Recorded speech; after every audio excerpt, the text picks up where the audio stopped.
কিন্তু এটা খুবই লজ্জাজনক বিষয়। এত কিছু করার পরেও ও আমার জন্য কিছুই করছে না, আর কখনো করবও না।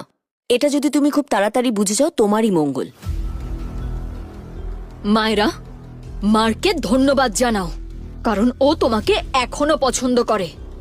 আর নিজেকে সৌভাগ্যবতী ভাবো যে ও তোমার এই সেলসম্যানকে এক্সপোজ করে দিল। আমি এসব মানি না মা, এই সব কিছুই কিন্তু অপবাদ। টেরি যা বলছে সব সত্যি বলছে, আমার ওর ওপর পুরো বিশ্বাস আছে। তোমার কি এটা সত্যি মনে হয় যে একজন সিক্রেট মিলিয়নিয়ার আর সুরেশ রেড্ডির মতো একজন বড়লোক মানুষের বস? তুমি এটাই বলতে চাইছিলে না টেরেস? এই পরিবারের কেউ তো আমাকে বিশ্বাস করতে চাইছেই না, তাহলে আমি কি বলবো? কিন্তু হ্যাঁ, যদি তোমরা চাও তো আমি সুরেশকে ফোন করতে পারি। তোমার কি মনে হয় আমরা মেনে নেব যে তোমার কাছে সুরেশ রেড্ডির ফোন নাম্বার আছে?